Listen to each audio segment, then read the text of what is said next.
We invite members of the public to come forward to address the board on any item that is not on our agenda tonight. Do we have anyone from the public who would like to address the board? Seeing none, Nikki will go to student report. Okay. At Wilkshire, they had a collection of reading and donations for their fundraiser. They read a book a day, and they brought a penny for each book that they read, and they made $650. This is for the tsunami fund they're raising. Mrs. Benton and Mrs. Quinn had visits from Pen Pals from Bennett Woods and Okemos. The winter feast was rescheduled for the 26th of February. They're going to have book bingo, and the PTO provides pizza, cookies, and beverages. Excuse me. At Murphy, an author is coming this week. His name is Jonathan Rand on Tuesday the 15th, which is tomorrow. He is a Michigan author, and he writes chillers. The second and third graders on the 16th will also have a music concert. At Rallia, the food drive is this week for the local food center. They also have conferences and the book fair. And the second and third graders as well, they had a program on the 9th. It was How Does Your Garden Grow? And it was awesome.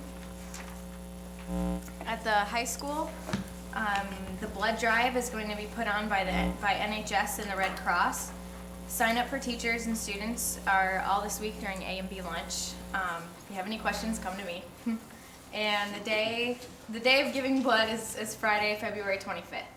TV25 telethon is February 25th through the 26th for 25 hours.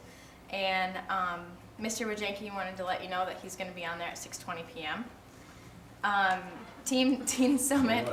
Everybody will be awake. Just so everybody can see it. Doing something special? Or? I have no idea. Teen Summit will be held on March 18th. And parent-teacher conferences are February 24th from 5 o'clock to 8:30 p.m. And the scheduled appointments are February 28th, 3 o'clock to 5:30 p.m. The band took 24 students to solo and ensemble at Lake Orion, and 17 students received 1 ratings, and 6 received 2 ratings. Yeah. Men's choir came back from LA, I believe it was last week, and according to Mr. Wajenki, it was the hottest ticket in town. And that's all I have for you. Thanks. Thanks, Nikki. LA. Thank you. Correspondence. Thanks, Mike. We received a nice note from Donna Redker, middle school teacher, for the floral arrangement. Her mother recently passed away. We also received a note from Betty Ober, who's Meridian High School secretary. She recently had surgery. And from Charlie Wall, middle school custodian. His mother passed away and the flower arrangement was sent. And we also received a nice note from a community member, Carol Engel. She is very thankful and appreciative for her HIP Hazlitt Important Person program card. So she's using that, and she wanted to thank us. And we encourage other seniors in the community to come get a HIP card. I think they'd enjoy being involved in some of our activities. And she said that she's used community ed quite a bit, so that's great to know. Thank you, Carol. And that's it, Mike.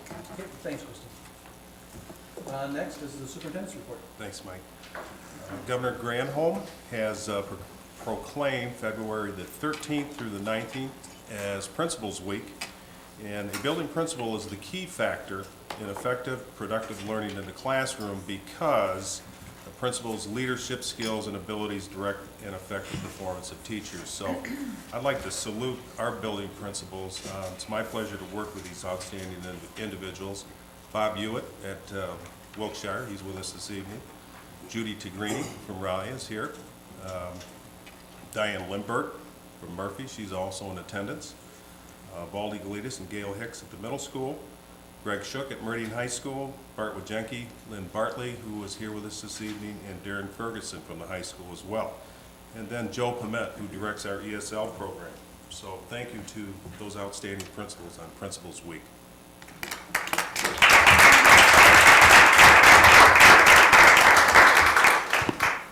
And then I'm pleased to announce that we have 5 citizens who have filed petitions for the 2 open seats on the Hazlitt Board of Education. They are in attendance this evening: Lori Barbieri, Lori, do you want to stand? Hello.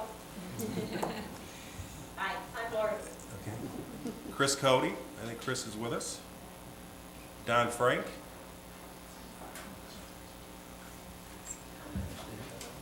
I think Don's here, isn't he? Parent-teacher Oh, okay.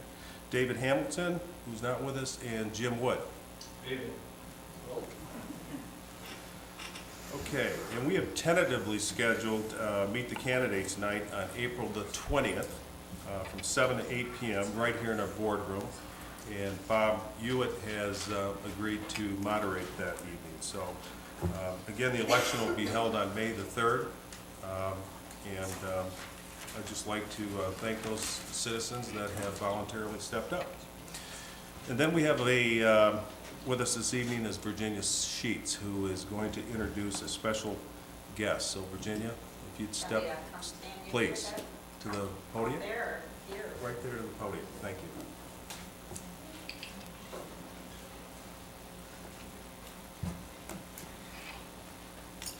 Well, I'm pleased to introduce to you a lady that has come to us through the Fulbright Teacher Administration Exchange Program that was founded in 1946. There has been nearly 23,000 teachers and administrators who have been able to go to each other's countries during those years. And I was able to visit Uruguay this summer for 4.5 weeks, and now Virginia de Avila has come to visit us. Does she say something? My name is Virginia de Avila. I'm from in Uruguay. I'm principal de elementary school in 33 Uruguay. Okay, I'd like to ask her something about the program or what's going on, because it's a program that's been developed. They want our schools here in Hazlet to develop some kind of program where we're going to be in contact with their schools and have an interchange between our students, and a thing that's going to go on continuously, not just and when she goes back to Uruguay, but we hope will be something we'll be able to set up where we're talking. They have one computer in their school that's on email, so we'll be able to at least do a little bit of that. But it's a really good program, and it's going quite well with exchange between Uruguay and the United States. Good. Any questions for her? She's been a big help in the classes, though, because she's visiting every one of my classes, and she takes their names and she reads their names in her Spanish, and they were trying to figure out whose name she really read. And then when they come up, she talks to each one of them. They each have to answer 3 to 4 questions in Spanish, and it's so neat because they know she doesn't understand any English, so they work really hard at trying to use their Spanish, so that's been really nice. Thank you. That's great. Thank you. We have one question here, Virginia, I think from Tobias. I have a question. How long has she been with this program here in the exchange? She arrived last week Wednesday. If there was one concept you were going to take back to school, what is it that stood out most about our school system? ¿Qué cosa observaba más importante de nuestro sistema de acá, de las escuelas? ¿Qué cosa más en tu mente que pasa?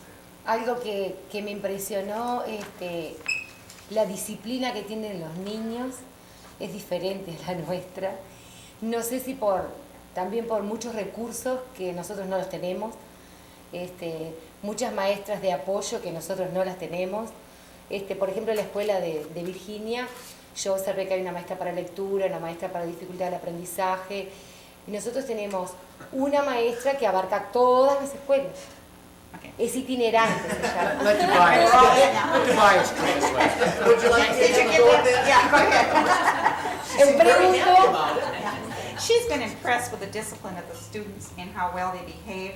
And she thinks part of that is because we have so many resource programs in our school. She's seen the reading program, and she's been down to visit in the program with special ed students, and she's seen the other programs where they have special classrooms to bring students down and help them. And they don't have that kind of resources. They have maybe one teacher sometimes during the week to come in and help some.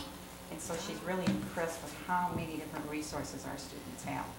And see, for me, it's really, the saddest part when I went down there was the libraries. Like, you go to a school and they might have 400 students, they might have 300 or 30 books for 400 students.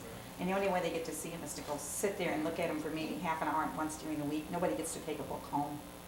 So I'm hoping that maybe our school will kind of get some kind of program where we can send them books, because that is so sad when children don't have books. That's my big difference between our school and there that I noticed. Okay. Thank you. Thank you and welcome. And then finally, Brian Town is here and would like to plug his TV 25 telethon that's going to happen on February 25th. I told him to give him a couple minutes, so. Yep, it's going good. We're basically, I have on your tables shirts, and although it seems like a shameless way to advertise, it kind of is. But it's also just to thank you, the board, for supporting us and me over the last 7 years. One of the reasons why we're able to do this is because we have a nice facility, and it's really going to be nice this year because we have that extra classroom that we're going to be able to use to set up in, and so it should go really good. And our slogan this year is bigger, better, and just plain cool. And right now we have, last year we started off with about $10,000 worth of prizes to donate off, auction off. Right now, a couple weeks out, we have about 12,000, not including the upfront donations of cash, which could be, we're hoping to be around $4,000 or $5,000 in cash just before we get started, and that's from businesses and corporations and stuff that have been sending checks to us. So that would be outstanding. Our money is going half for the TV station and half for Eve's House, which is a local charity that helps victims of domestic abuse. And I went down there and talked to everybody, and it will be well used, and they really, really are very excited. This will be one of the biggest donations. You know, if we raise $10,000, which I'm hoping to raise 15, if they get $5,000, that'll be huge for them. So it's a good thing, and try to remind the kids of that look, you're making your mark here. And you know, if we didn't raise any money at all, it would still be a success. Just to what the kids are getting out of this, really talking to the businesses and working with making commercials, and really just the organization for them to put together an event like this has been cool to watch. This year I've been able to, you know, of course do a lot of behind the scenes things that people don't see, but the kids have done a lot. And Ashley Reese and Tricia have been huge help. So it should be good. Come in that night if you want, or Saturday. We'd love to have you peek in. We'll have a bunch of rooms that you can come check us out and see what we're doing. We start at 5 o'clock on Friday the 25th. If you're out of town or you don't get the channel, you can still go online to our website there and look at all the items that we have, and you can bid on items right there just like you would on eBay. So if you know somebody that's out of state and they want to bid on stuff just because they're looking for good stuff to get, or they want to buy something like a gift certificate for somebody that's in town, we have lots of that stuff. So hopefully that will be a good way for those people that don't get the channel to bid on items. I don't know how many people are going to use it, but we're going to use it ourselves when people call in. We're going to then input that information into the website. That becomes our database. So if nobody uses it, it'll still be a big, and a professor at MSU, actually Ashley Reese's father and a friend of his set that up and donated the web space for us. So we have our own domain, so that's pretty cool too. And Verizon Wireless donated 2 cell phones to us to use for the night, so we don't have to tie up our phone lines. It's been pretty cool this year, and I just want it to be here because the night itself's a piece of cake. It's all this other stuff that's a mess. So if you guys have questions, I also have flyers here. If you have a place that you know you could post them, or in your work or somewhere in the area, you know, we're doing that too in the schools and the local businesses too. But if you know willing to put those up or give them to somebody, pass them out, photocopy, drop it from an airplane, whatever you want to do. So, but does anybody have any questions? And if the shirts aren't the right size, please come by the studio and swap them out anytime. We've got a whole box full of them. Those are going to be mostly for. We're going to try to package those together with people who donate certain amounts. We kind of did that a couple of years ago, and that way they get something out of it. And, you know, it's good for the community to see that on the shirts too. So, does anybody have any questions? Thanks, Brian. You're welcome. For your hard Thanks. work on that. Yeah. I know that's a lot of time and energy. Yeah, it is. A lot of emails. Okay, thanks, Mike. Okay, thanks, Mike. Our first discussion item tonight is the 6 Traits of Writing presentation. And with us tonight is Dee Schnarr, Bonnie Woods, Ann Gross, Diane Lindberg, and Judy Tigrini. And I'm not sure who is going to start. Judy.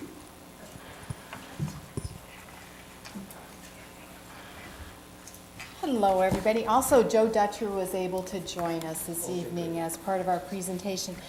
I'm not going to talk very quickly because I want to let our teachers, and we also have a video of students with some of their reading products of writing that we'd like to present to you. But just to give you a little bit of a background, the Northwest Regional Educational Laboratory is an organization that does a lot of research on the appropriate ways to teach children.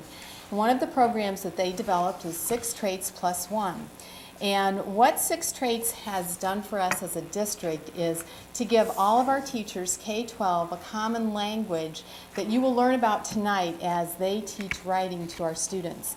We were very fortunate to, a year ago in the fall, to have a presenter come and spend a full day with all of our elementary teachers and our middle school English language arts teachers, and then a second day with K-12 representation of teachers to really kind of solidify for us what Six Traits was all about. As you might hear tonight, there has been a little bit of frustration at the lower levels because they haven't done a lot of research at the K-1 area, but our teachers have done a fantastic job of being able to bring the language to their classrooms at K-1. And so I'm going to let Bonnie come up and talk about what she's been doing in kindergarten. And then we're just going to take you on up through the grades. I do want to apologize for Marcia Bobita and Craig Kiefner. They wanted to be here tonight, but they're at parent-teacher conferences. And so Dee Schnarr is going to talk a little bit about the middle school for them. Well, I was fortunate to be part of the two-day workshop and was a little overwhelmed when they were talking about all the different Six Traits, thinking how could I bring that to kindergarten? Because originally they started off saying, well, this is really for 3rd grade through 12th grade. And I could see how it really could implement in the 12th grade and really impact things, but there were a couple really good things that I came away with. It's that you look at one of the 6 traits and work on it with each child. So I thought, okay, well, if we simplify that with kindergarten, one of the things, because we are so basic, when we start at the beginning of the year, many kids don't know the alphabet. Many kids can't write the alphabet, and by the end of the year, they're writing 2 or 3 sentences or more. And so it's very difficult to know where to start to get some positive feedback for the children and to get them going as good writers. And I did pick up a book that I found, Creating Young Writers for Primary Grades, which really helped me. And one of the things in here it says is that in the lower grades, we model. And every day I model by writing a story in front of the children so they see that beginning capitalization and the spaces between words. And then a few years ago, Chris Kapp came to our building, and she'd been in another district, and she said, well, one of the things we do is we give 4 stars to our kids. And so that kind of really put it at a basic level for our kids. So now our kindergartners at this time of year are looking for 4-star writing. So did they get a star for a capital letter with their sentence, spaces, punctuation, and if they've had a full sentence. And then they get a bonus star if they've got a second sentence. And so now, and you'll see it I think on the video when I'm working with Emma, I asked her what she earned that day. So she's also getting to some self-evaluation. So, but it's very basic and eye-opening for a teacher to look at.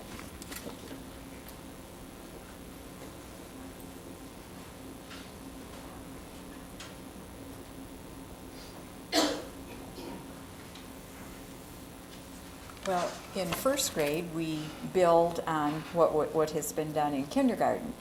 And we also picked up on the 4 stars, but of course in 1st grade we have to go a little further, so we have 5 stars.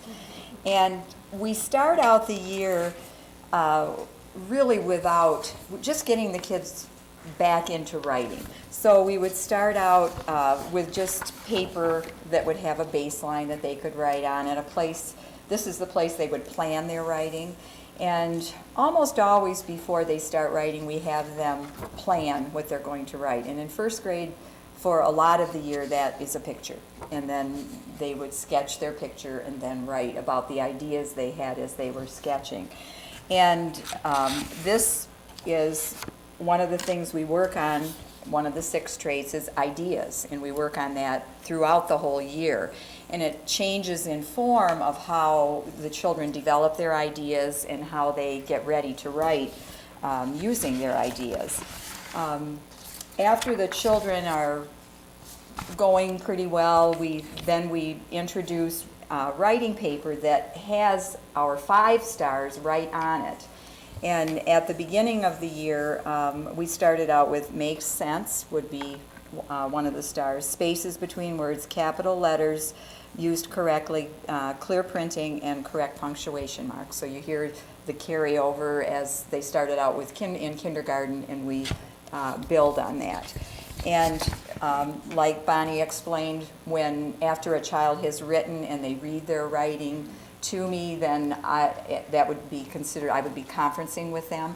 And I would go through this with the kids and say, oh, your piece, your story really made sense. I'm going to give you a check mark there and kind of go down. Well, it looks like you're still working on getting those spaces between the words. So I'm not going to check that one. That's one that you can be working on, and we'll be looking at that next time. So they always are getting a sense of where they stand in that process of writing so that others can understand what they say.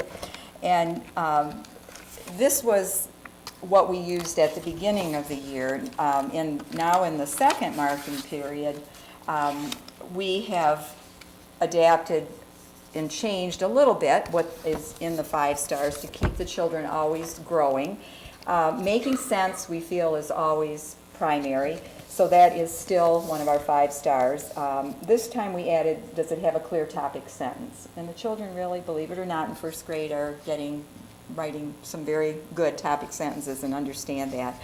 Are they adding details for interesting writing? Capital letters used correctly still, and punctuation used correctly. So I brought several of these, and I can just pass them around if you'd like to take a look.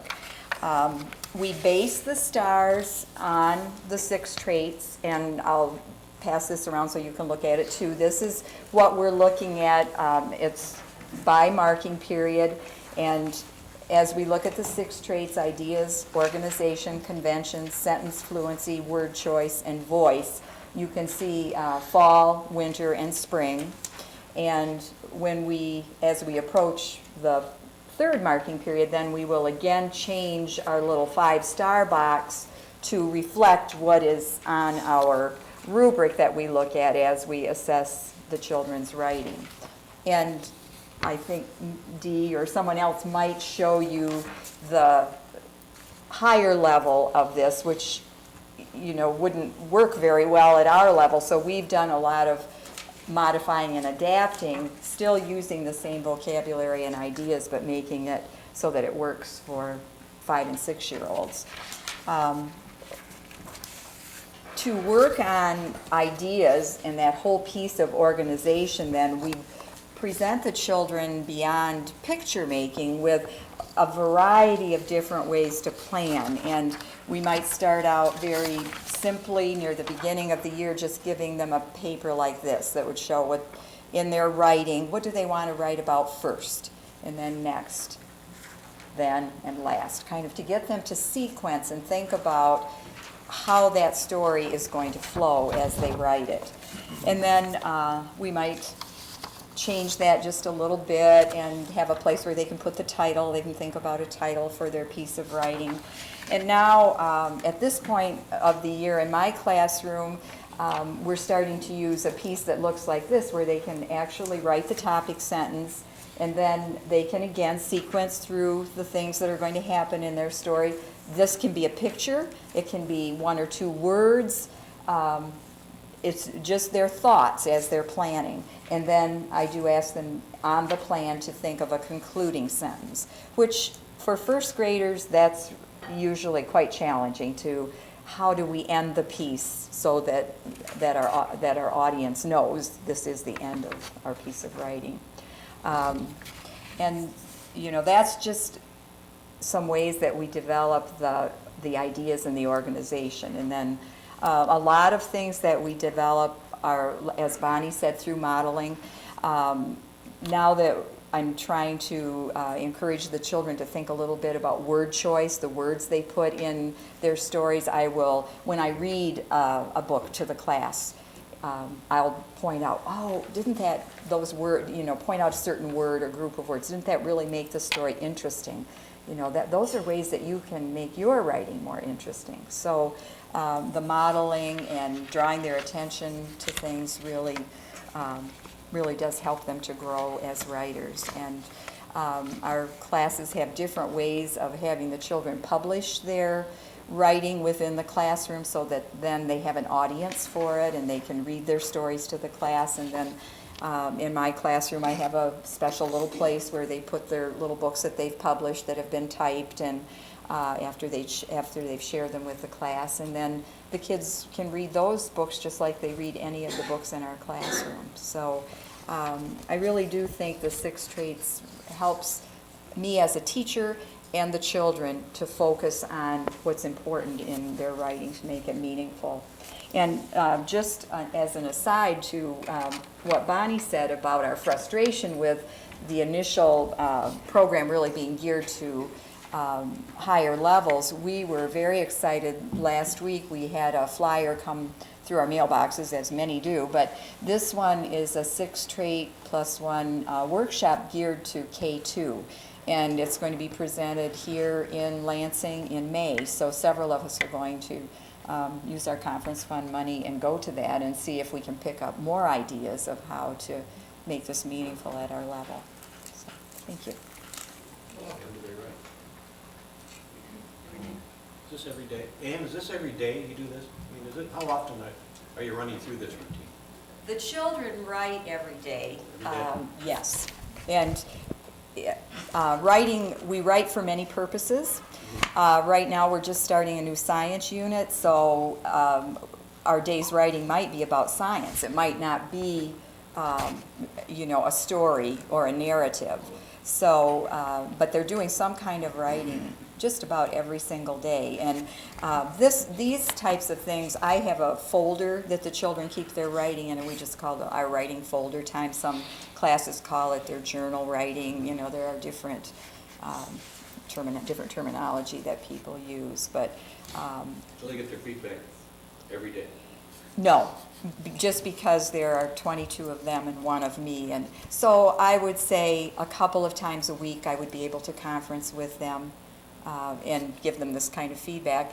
And sometimes they will work on a piece of writing for more than 1 day. You know, they might not be ready. They indicate to me when they're ready to conference. And then once they start the publishing process, they get their story typed, and then they're spending some of their time then during writing making illustrations to go with their story.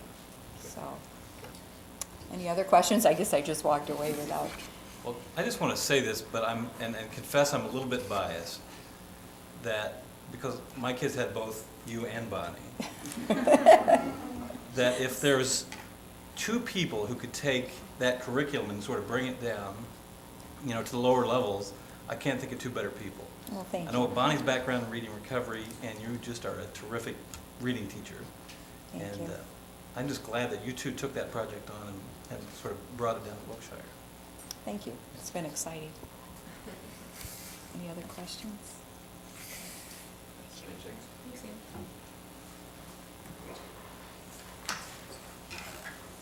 I'm going to talk to you about what writing might look like in 2nd and 3rd grade.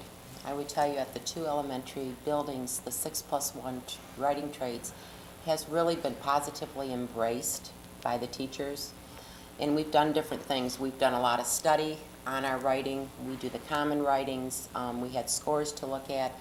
Teachers talked between grade levels on what is the best approach and how can we make these children better writers.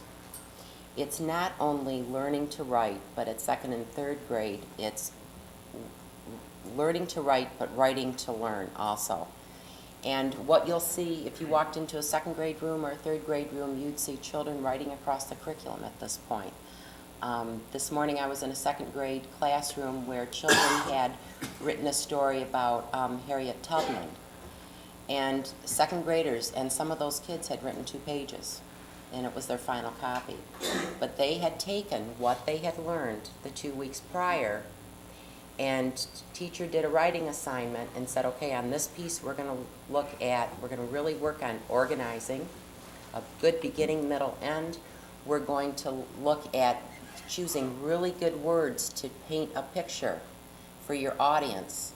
And so you take a social studies curriculum piece and the writing piece, and those kids at 2nd grade, a lot of them had 2 pages written, which is phenomenal. When you listen to where they start in kindergarten,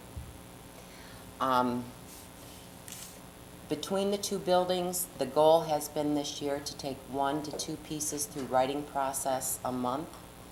And when we talk about writing process, you know, we give the kids a prompt. There's brainstorming, and we teach them different ways to brainstorm. There's writing that first draft. There's the part that children don't like that much, and that's the revision piece. And they think that if they, you know, we try to move them from revising 1 or 2 words to revising whole sentences. And then that final draft, which goes to an audience.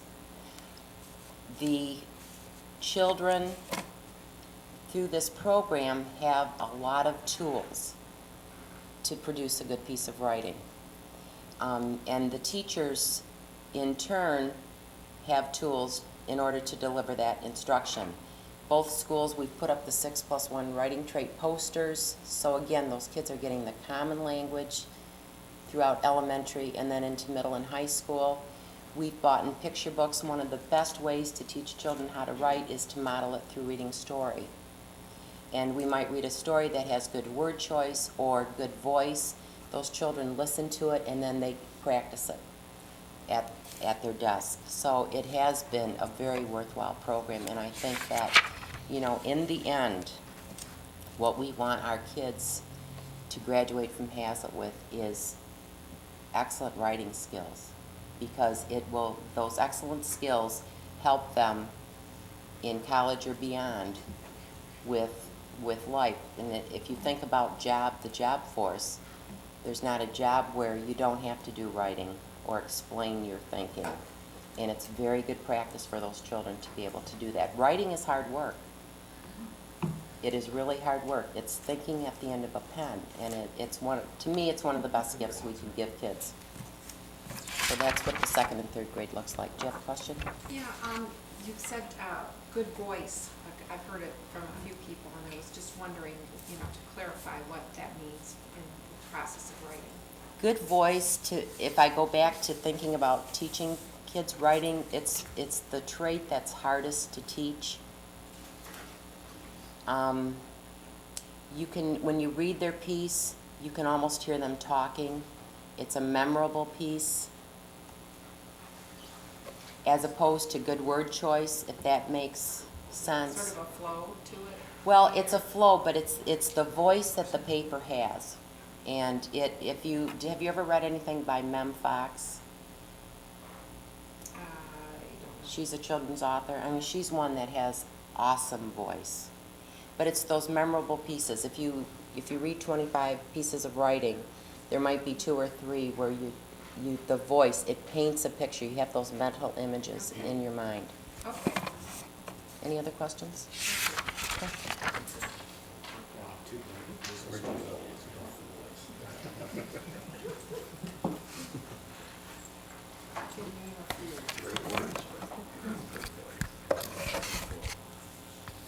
Hello, I'm Joe Dutcher. I teach 4th grade at Aurelia, and I'm representing 4th and 5th grade in the district. First of all, I want to tell you, this is my 3rd year, and I remember my first year of teaching. I taught in Waverly, and I thought, how do I teach writing? How do you do it? When I was going through school, I was told just to write. So I want to thank you for bringing the 6 traits to us, because now we have a framework for all grade levels. It's especially helpful for new teachers that come in. They know the terminology. The kids know the terminology as they go grade to grade. They're going to know what voice is, what word choice, presentation, organization. They know these things. So they come prepared for you. So how do I use it? How does the 4th and 5th grade use it? We teach it 1 trait at a time. So we're going to start, for instance, you're going to see a couple of my students, they're going to read a couple memory papers for you. And that was one of the first papers we did, and we were focusing on ideas. And when we're teaching ideas, this is the only thing we're focusing on. As a writer, sometimes you get overwhelmed. I have to do this, I have to do the conventions, I have to do the presentation, all of these things. We're going to break it down piece by piece, and then we're going to build on that. So we start out with ideas.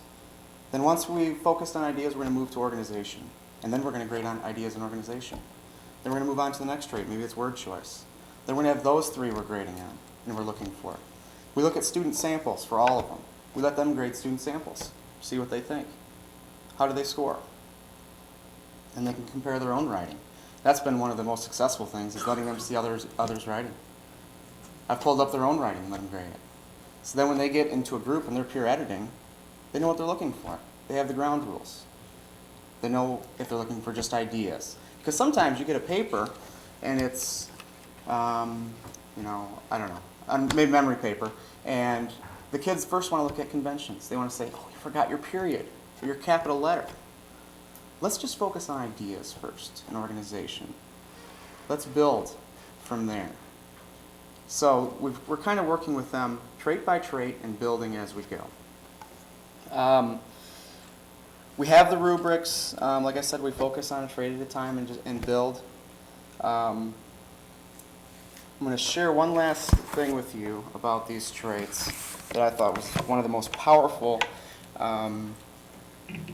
statements, I guess, that I've heard from the traits. I have a reader's notebook that my kids, they write to me about their reading. Not necessarily what they're writing, but they're writing about their reading. And this one student writes to me, "Dear Mr. Dutcher, I just finished The Landry News. It was a great book. The author has a lot of voice." So not only are we talking about written language, we're talking about reading, comprehension, and things as such. That's it for me. Thank you.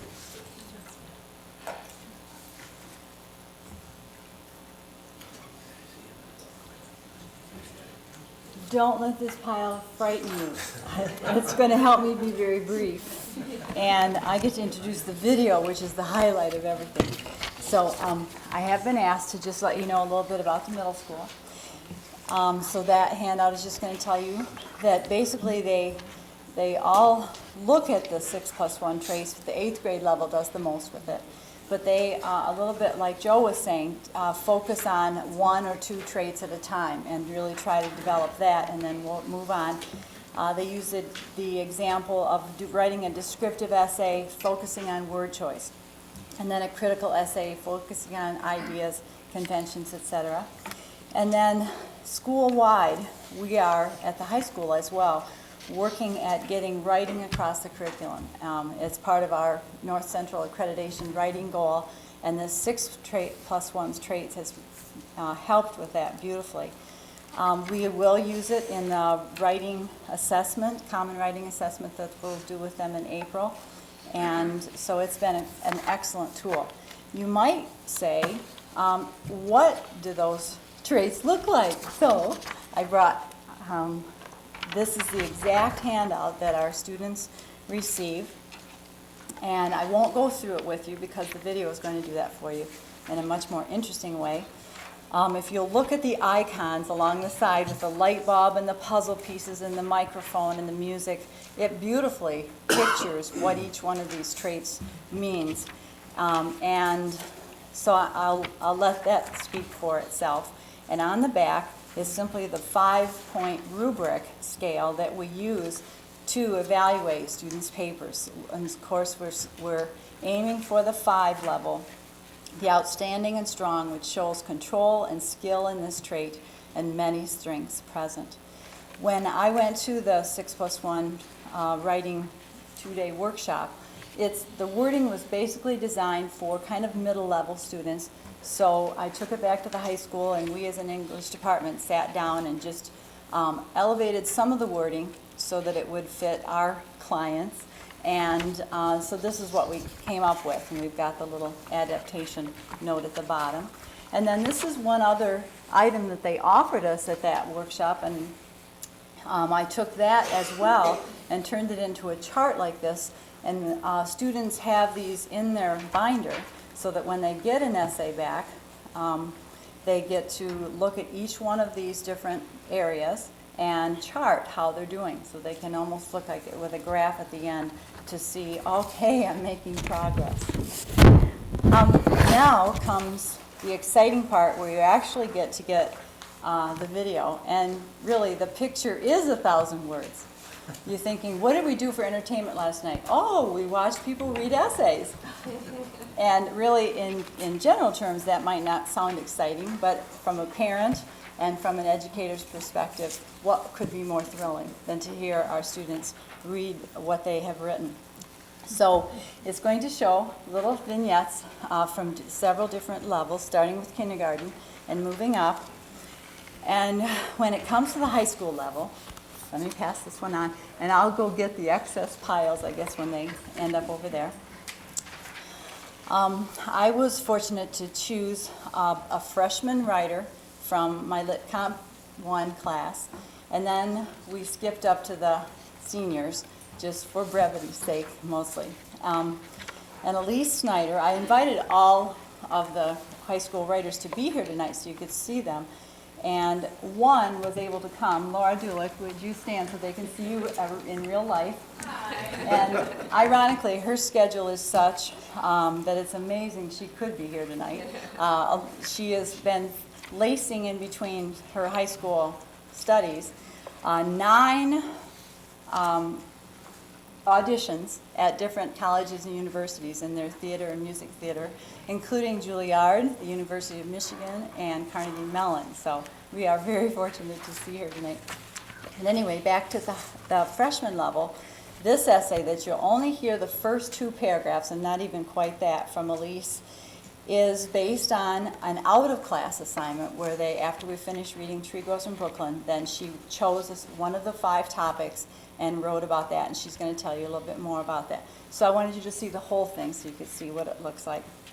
And then our final reading of the night is from our advanced placement AP English course. And I brought the original essay so you could see what it's like, and then I'm also passing around the typed up version. In AP English, we write in-class essays virtually all in isolation, or do no other kind of writing of that per se. And how they do it is after we finish a piece of literature, they come, they get a prompt that they've never seen before, and they can write alone or in a group of 2 or 3 to create an essay in 40 minutes time. And that includes reading the prompt, planning what they're going to write, and writing it. So the version that you're seeing there, the handwritten version, is what they actually wrote. Then the next day we go around and, like you said, with peer evaluating, we peer evaluate, self-evaluate, and all those steps. But for ease in reading, I type that up so you can see that. And the students are going to introduce it themselves. So if the video is ready, I'll let you see the result of all this writing instruction.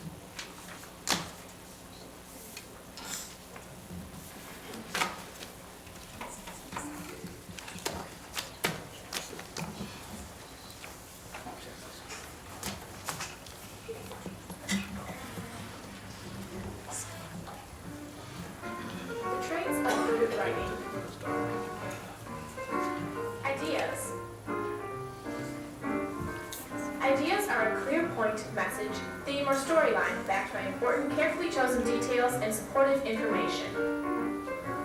Organization.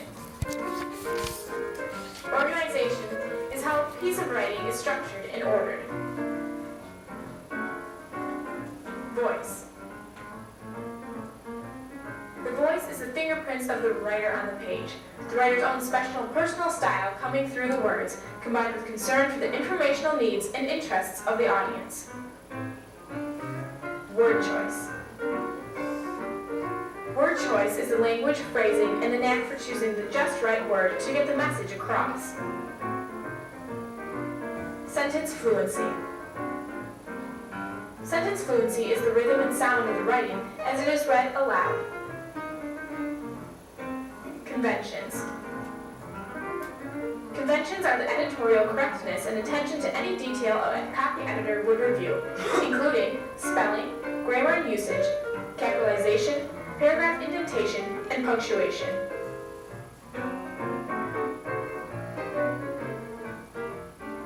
Tell me how you earned your stars today.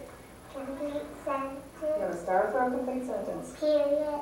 A period at the end of your sentence. Capital letter. A capital letter. What do you have between your words? You have Spaces. spaces between your words. So you got a four-star sentence here. Can you read your sentence for me?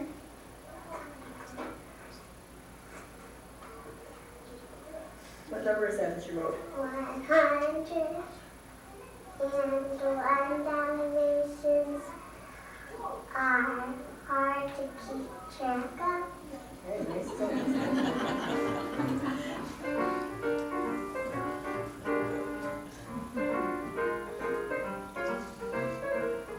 Paige, I noticed that you have a rough draft of a story that you wrote. And what did you choose for the title of your story? The Slide in Winter. Okay, The Slide in Winter sounds really interesting. And I see here that you've published this story. And when we conferenced about it, you did a great job. All 5 stars were there, so we thought it was a good story to publish. And I see that you did a picture plan to kind of plan for your writing. And would you like to read that story? Sure. Okay, great. We'd love to hear it. The Slide in Winter. Dedicated to my family. When it is snowing outside at school, I slide down the 30-part slide. I let people do it too. Oh my gosh. Almost everyone, oh my gosh, it is so fun. Some people tell you so you can go down the slide is fast with the snow on it. I love it. Lots of people try it when they see other people. But it's spectacular when you put the snow under your bottom and slide down. Everyone does it. I like the slide and Nice job, Paige. Hi, my name is Olivia Darian. Hi, my name is Gwen Belton. Hello, my name is Thomas Johnston. We are students in Mrs. Hamilton's 2nd grade class at Murphy Elementary, and we are talk to you about the 6+1 writing trait called word choice. When you write, you need to dig down deep to find just the right words for your story. You need to stretch your thinking and create a mental image. We are going to read your snowflake similes. We really try to use zest, style, and flavor for our stories. Snowflakes are as cold as a frost icing, simmering as ice fresh from the freezer, delicate as my family photograph, shiny as my mom's wedding ring, yummy as an ice cream sundae with hot fudge, soft as an open peacock's feathers, beautiful as a diamond sparkling in the night.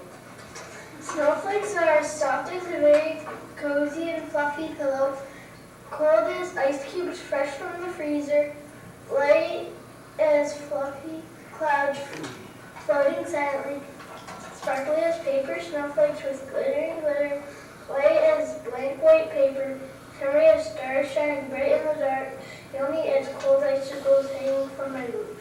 Snowflakes are fragile as a sparkling lace ribbon, delicate as a shimmering chandelier, cold as freshly scooped ice cream, icy as icicles that shimmer in the moonlight, soft as a feather pillow, lacy as a sleeve of a dress, wet as melted ice cubes. Thank you for listening, and don't forget to add zest, style, and flavor to everything you put.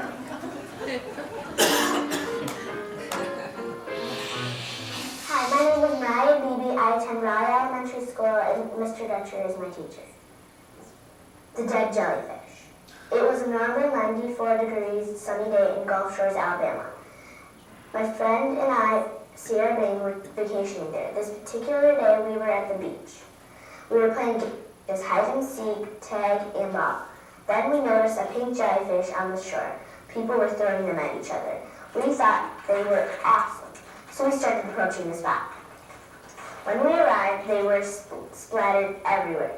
so it was hard to walk without stepping on them. Then it happened. She stepped on it. She squealed and flew in the air.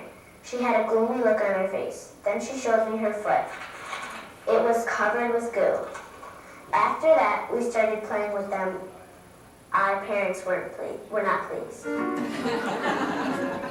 Hi, I'm Riley Tyler. I go to Rye Elementary in Mr. Doctor's class. The hockey championship game. It's the championship game for the Prowess hockey team. The fans are screaming, and popcorn is popping, and the cameras are clicking. The announcers are announcing. It's second period, and the score is tied 0-0.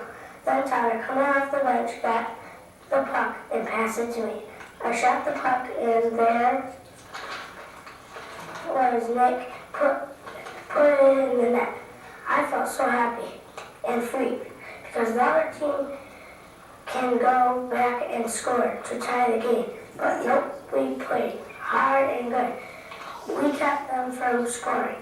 The puck is in their zone with 5 seconds left in the game. I was watching the puck. I was watching the clock. 5, 4, 3, 2, 1. The buzzer went off and my team won the championship game. That is the first history championship game. Hi, my name is Megan Gifford and I go to Hazlitt Middle School. And I'm in Mr. Keith Mears language arts class. In Charles Dickens' A Christmas Carol, Ebenezer Scrooge learns a very important lesson. After being visited by 3 ghosts, Scrooge realizes that he was never going to benefit from being self-centered all the time. He instead finds out that the best way to receive joy is to give joy. Before Scrooge was visited by the 3 spirits, he was greedy and never gave, only took.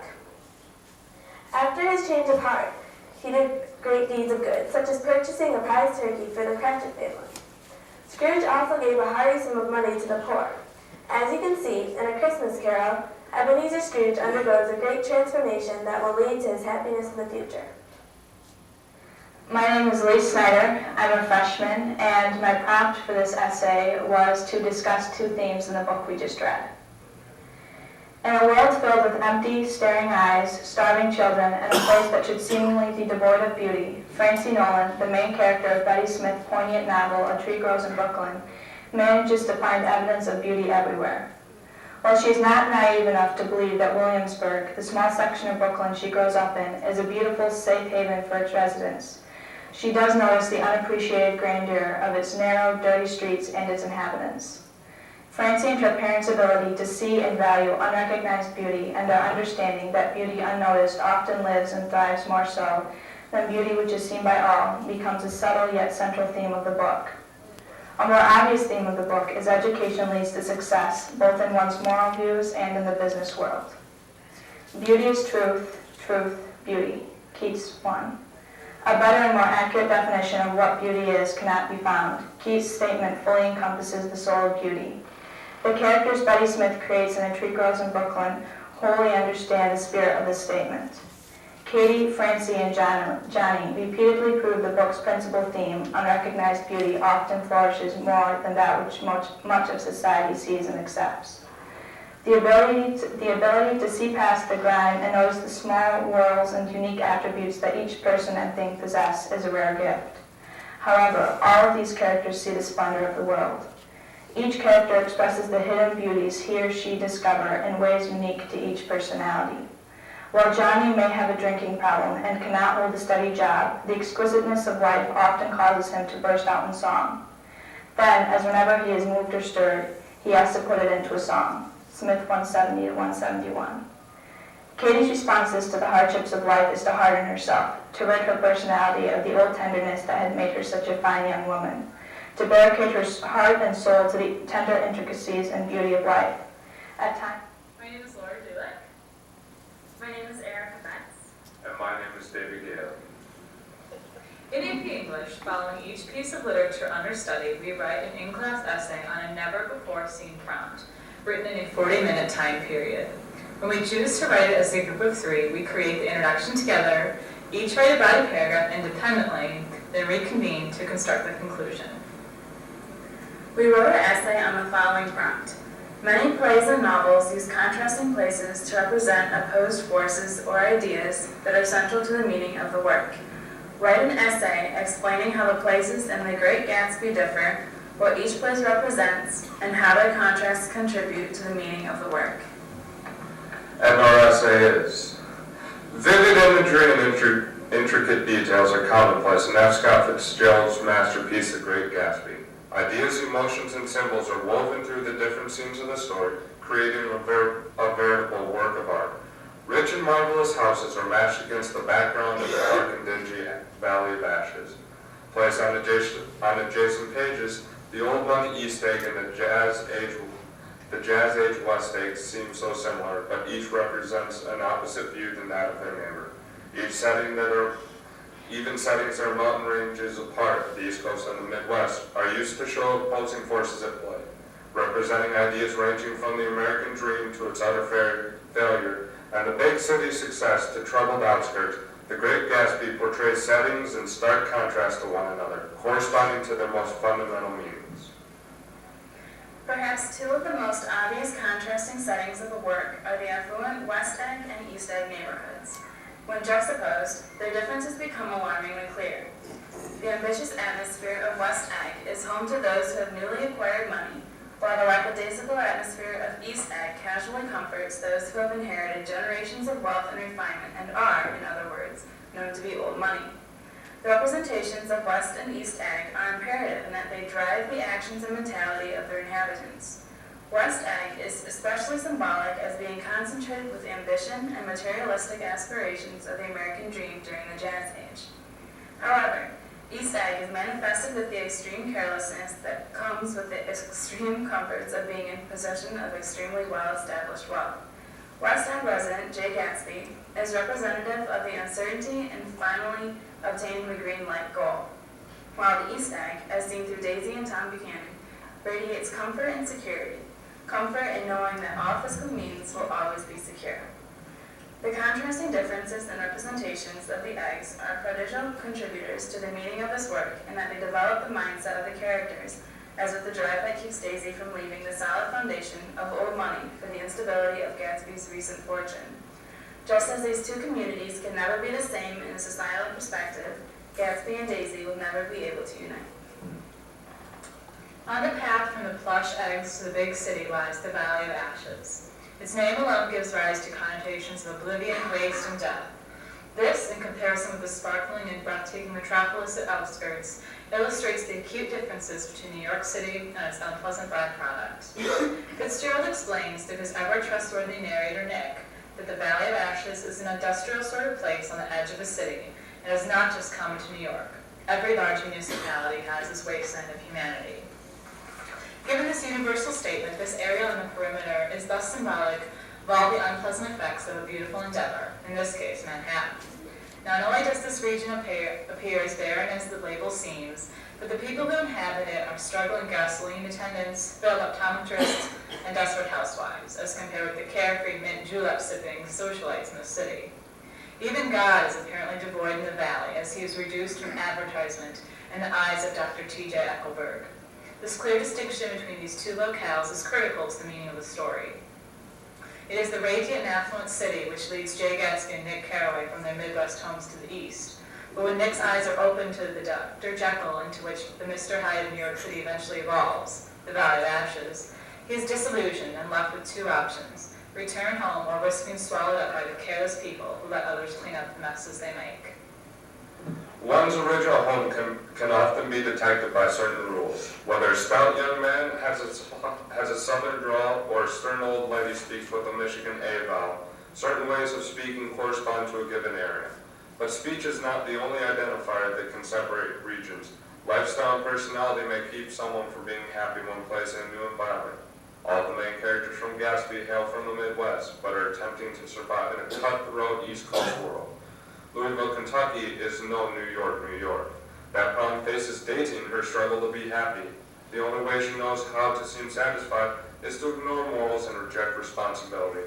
Back in Kentucky, she had everything: a social life with the boys from the army, love from Gatsby, a family, and ultimately, a wedding. But in these days, she is just a wife to an unfaithful husband. She has become cynical and unhappy on the coast, even hoping that her daughter will be a beautiful fool, so she will not be smart enough to know about the pain in the world. The difference between Daisy on the coast and the Daisy back in the Midwest is significant. It illustrates the contrast of the two regions. The Midwest is a wholesome, untarnished life that each of the characters, in varying degrees, desires, but ironically leaves in the hopes for the East Coast. Tragically, the coast does nothing to quench any thirst for morality and simplicity, and only serves as another physical manifestation of the distortion and luxury of the era. As a result, Daisy becomes a cynic, Tom a cruel, hard elitist, and Gatsby a corpse. The Great Gatsby takes place in a wide spectrum of settings. It spans the brash ambition of wealth in the West Egg to the refined old money of the East Egg. The decaying Valley of Ashes and the glittering metropolitan area are also symbolically juxtaposed to examine the differences between its facade of a beautiful city life and its grimy industrial alter ego. Even the Midwest in its relatively moral virginity is compared to the East Coast's moral debauchery. Fitzgerald's multifaceted landscape of the novel lends itself to the tale's greater meaning. In the end, it is what the various settings symbolize that ends Daisy and Gatsby's hope for love, prompts Nick to return home, and ultimately destroys Jay Gatsby.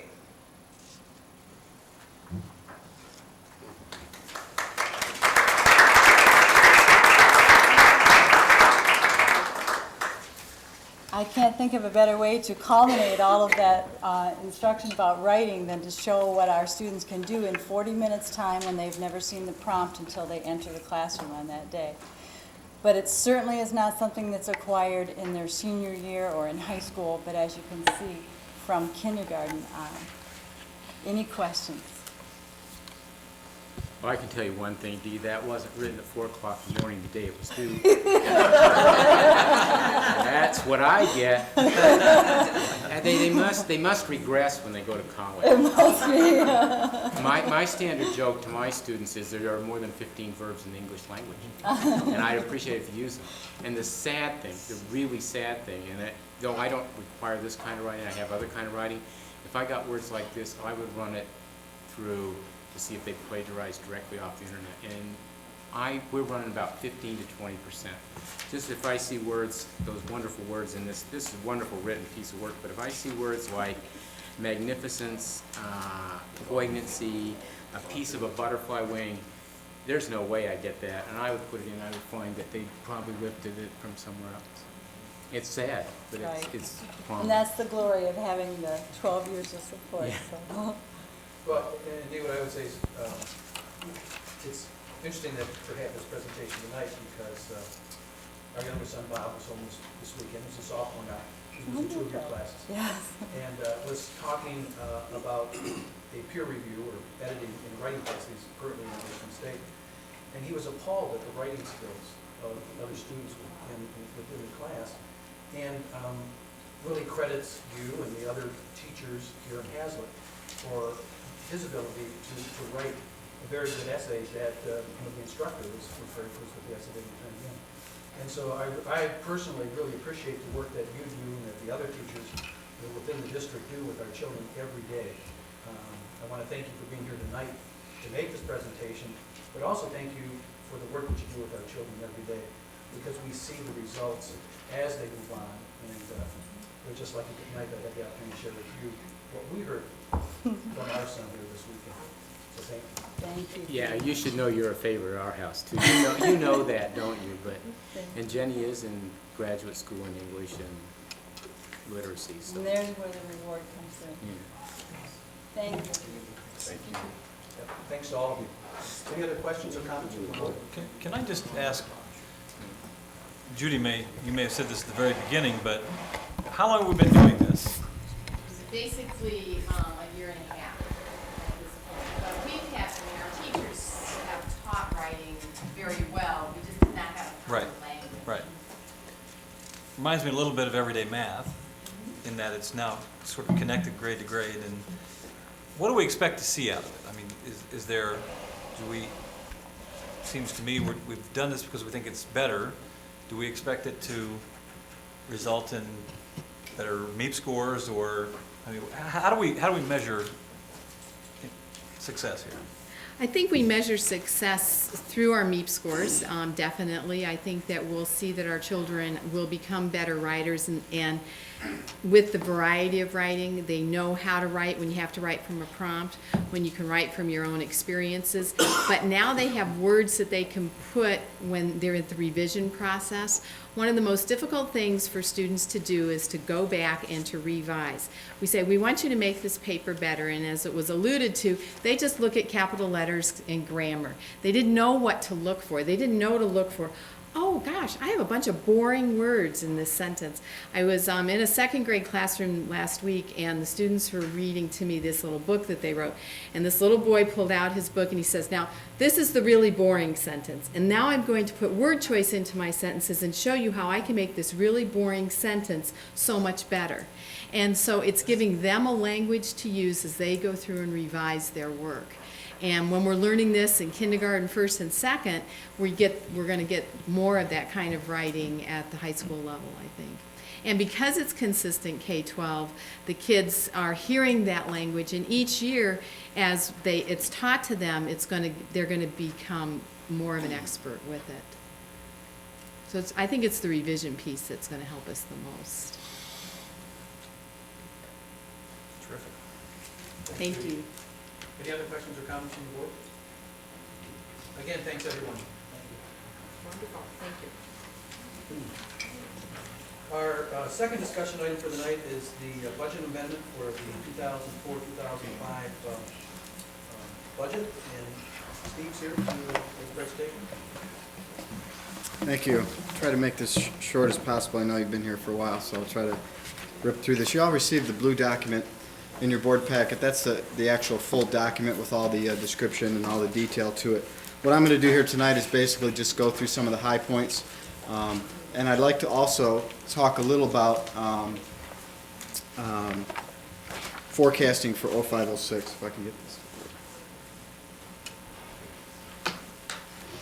So basically, we're going to do two things just very quickly. We'll talk about the 04-05 budget amendment, and we'll talk a little about the forecast. Now that the governor's come out with her proposal for her budget for schools for next year, I'd like to at least run through a small scenario to kind of see how it might affect our district.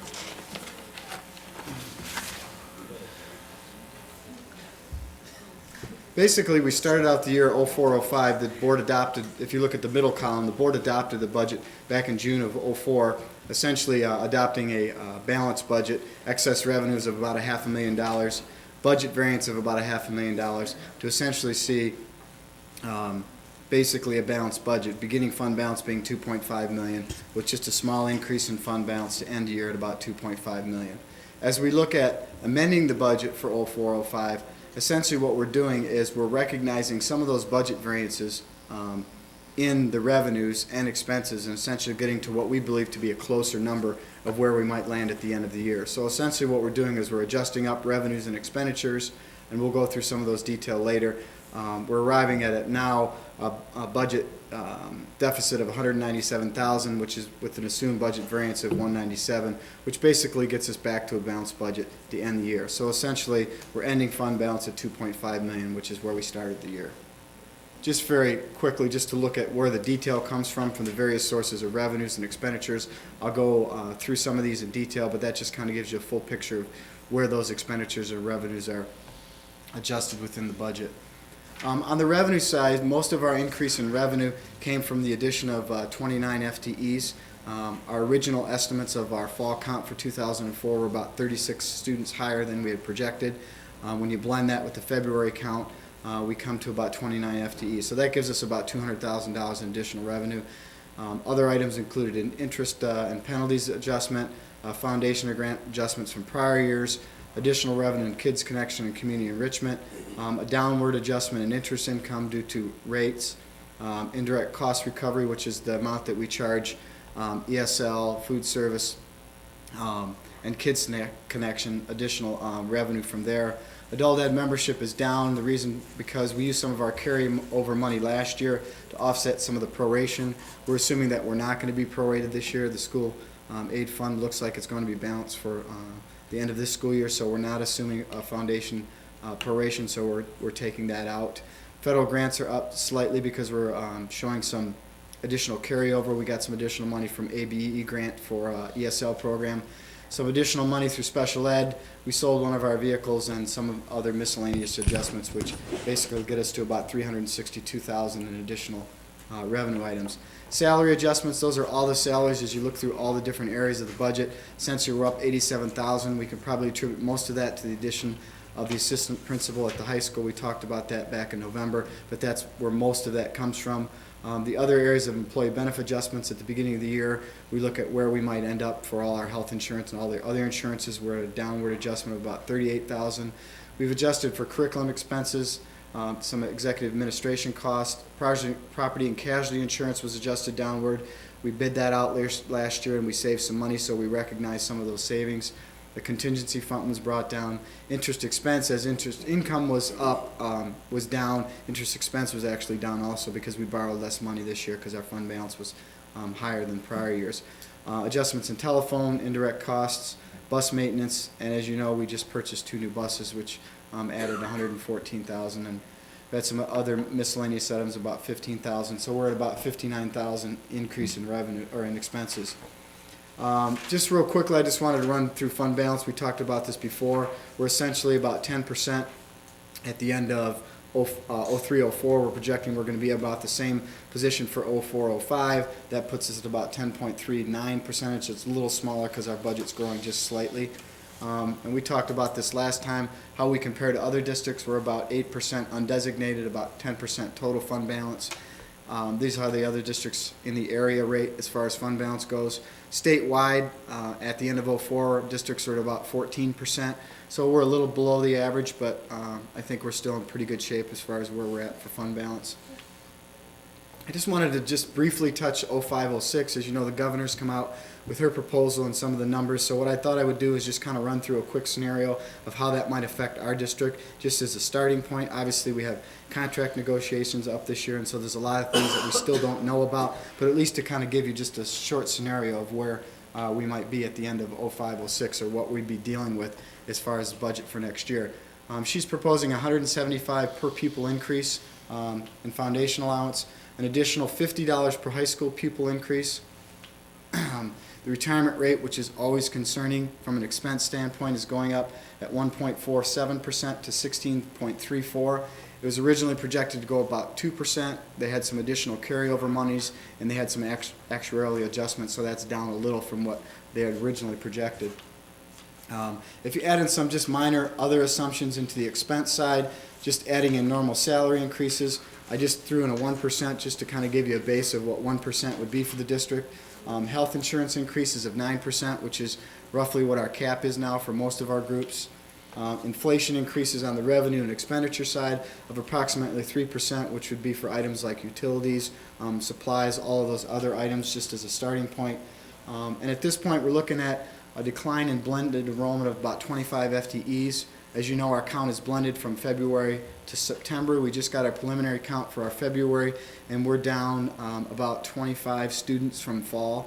For our spring count, we're about 14 down from spring count last year. So it's not unusual for us to go down in the spring, but we're down slightly. If you look at what we might project for the fall, it brings us to about a blended enrollment decrease of about 25 students. So that's kind of where I started. If you put those numbers to paper, the foundation allowance based upon our enrollment, it's about a 2.25% increase. That gives us about $500,000. Additional foundation allowance for high school students, about $50,000. Other revenue, as I said, an inflationary factor of about 3%, $100,000. But if we add in the decline in enrollment of 25 students, that's a negative $169,000. So that gets us to a net increase in revenue of about $500,000. Well, you start to look at those assumptions that I talked about before. Salary steps cost us about $213,000. That's $73 per student. And I've tried to put this in a per student so you can kind of see where those dollars are being allocated to. Step increase, salary increases, if you use a 1%, it's not to say that's where we'll land, but if you started with that, it's about $50 per student, or $142,000. Retirement increases at 1.47. That's one of the largest cost pressures on the budget right now, and it will be continue in future years, $267,000. Health insurance, even at the 9% cap, that's another $200,000. And other expenses, if you apply the same inflationary 3% to other expenses, it's $151,000. So if you add that up and you look at where we might start the budget process, we're at about $500,000 in the hole. Okay. Good news is we have some ability to make some adjustments here and there, but that just kind of gives you a picture of where we might be to start the year as far as 05-06 is concerned. And you can make different assumptions in different areas where you want to, but these are pretty basic assumptions that we'll use going into the budget process for 05-06. I just wanted to briefly talk about timeline. There's in the one document that I handed out, just kind of gives you a preparation timeline. We're right now reviewing the preliminary information.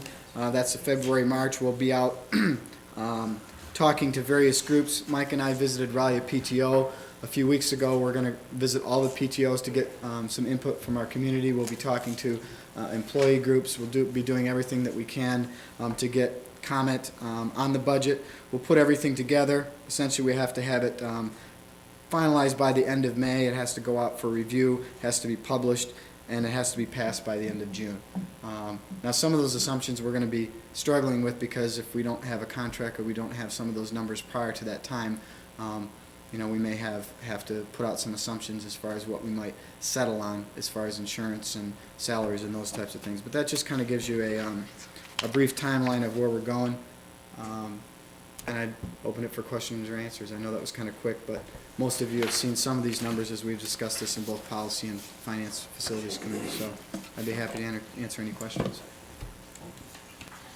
We will be actually approving the amendment at the next board meeting. This is just a proposed amendment, and next month we'll bring this to you for actual approval of these numbers. Thanks for all the good news, Mr. Happy. And on a good note. Steve, from reading the paper, it really looks like the amount that we may get, that 175, is a pretty iffy number. Is that kind of the feel that you get to from the people you've talked to? Well, based upon the actual dollars in the school aid fund, originally they came out, depending upon, as you know, the general fund contributes money to the school aid fund. One of the parts of the governor's is to reduce that significantly. And so depending upon where that might land, you know, we've subsidized the school aid fund over the years. So ranges anywhere between $50 and $250 per student, depending upon the subsidies and all those other things. That's just the number that the governor came out with, so that's kind of what I started with. We originally were going to use anywhere between 100 and 150, but because she's already on paper, at least saying 175, that's what we've kind of started with, at least for budget projections. Yes? Steve, I just want this to be just an off-the-cuff discussion from your perspective. If you read today's editorial, they're talking about this is great, the governor's putting all this money towards student use. We want to see it go towards education rather than be absorbed in salaries and benefits. Now, in all the discussions we've had in the finance committee meetings, and it's pretty common knowledge, it appears that most school budgets, well over 80-some%, is attributed to those two factors. I just ran some quick numbers. Ours is about 85% of that absorption. How the hell do you do it? I mean, the reality is you have a hard fixed cost within every budget. And yet you've got these idealists that are out there getting everyone all stoked up, saying, here's this money, let's put it for so the kids can benefit from it, but yet the mathematics don't support it. Well, and if you take the 86% and you actually subtract out things like utilities and things that you really don't have a lot of control over, that 85% or 15% of other costs is actually reduced even more. The actual amount that we spend on supplies, teaching supplies and things like that, it's even a smaller number. So you're right. I mean, it's very difficult to deal with those types of things when most of your costs are in salaries and benefits. And the only way you couldn't give them to teachers is just give them no increases and not pay for any of the increases that are running up expenses. It's the only way you couldn't do it. It's not feasible. But no, it's not. They also alluded to the model utilized out in Utah. They're basically talking about how throwing money at a situation is not solving the problem. And they were somehow comparing the two school systems. Anyone have any idea what that really was all about? I don't. I actually didn't read the editorial, but Well, I tend not to, it just angers me when I read it mostly. But the good news is we're getting additional money. This is the first time in 3 years we're actually seeing an increase. So it's not to rain on the parade to say that, you know, we're not getting new money, because that's a good thing. You know, economy's picking up and we should be seeing some additional dollars. But the reality is those cost pressures such as benefits and retirement are so high that it really negates a lot of those types of increases, and districts have really struggled over the last few years. It's good news, like I say, we're getting additional money. It's just, is it enough to be able to balance all those expenditure pressures that we have? Most districts will probably still be in a cut mode, even though we're getting additional money. And I wouldn't get too excited about that 175. Oh, exactly. Because you I don't mean, know that how is- that's gonna fall. There's a Right. lot of people that are still yet to be heard on what gets done with the money. You're right, though. I only threw that out for example purposes. Yeah, so oh, people no, can I see agree, some we have to start perspective. somewhere, I just, you know. And then the important thing, I think, is that for people to understand that the public at large, looking at an increase in funding, will probably logically, from their perspective, would think that there would be no need for any cuts in the coming year from Yeah. this school Right. board or for other school boards. That's And the right. reality is that the pressures on our budget are greater than the increased revenue. And so we're still gonna be looking at having to do something to come up with a balanced budget. And so I think it's really important that if we can get that message out to our community, that yes, we're very pleased that we're going to be looking at possibly an increase in funding, but that increase is not going to match the expenses that we're going to incur in the coming year. Agree. Any other questions? Thank Thank you very much. Thanks. Very good. Next is board reports, finance and facilities committee. I'm just mentally going through all these things that we've done. We met briefly for, as we went through this process. So a lot of the information Steve presented to us was already disseminated among the committee members, but I like the little grant home piece, because that was one of the questions I was gonna add. Very proactive, Steve, good job. Thank you. Good, thanks. And the policy and personnel. Yes, we met on February 8th, and we discussed also the budget. And we also discussed a due process hearing. We are looking at for one of our children,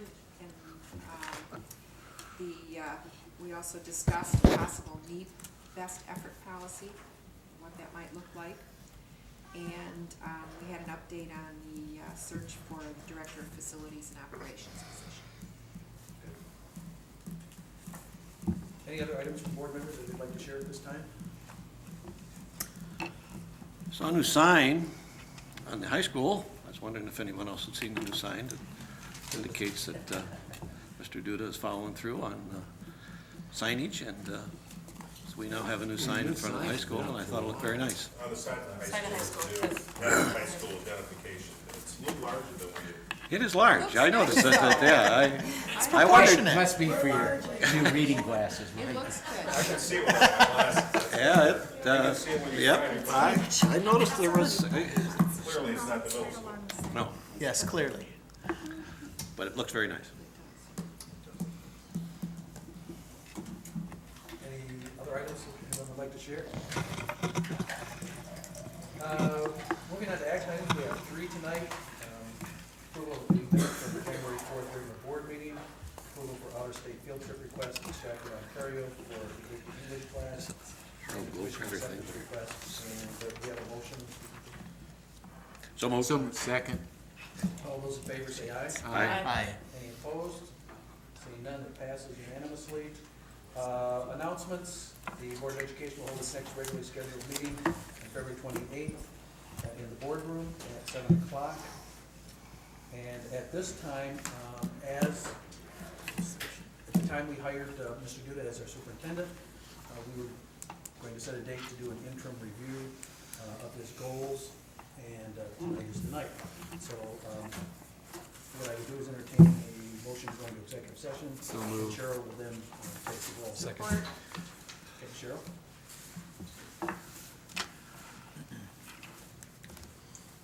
Mrs. Belzer? Yes. Mr. McIntyre? Yes. Mr. Tim? Yes. Mr. Gardner? Yes. Mr. Thibodeau? Yes. Mrs. Levy? Yes. Mr. Fowler? Yes. This time, we will go into executive session and thank those who were here tonight. Frank, can I mention one thing? We had Don Frank just walk in next to Lori and Chris over there, and Don's another candidate running for the board, so. We'll take a short break and then we'll. These materials.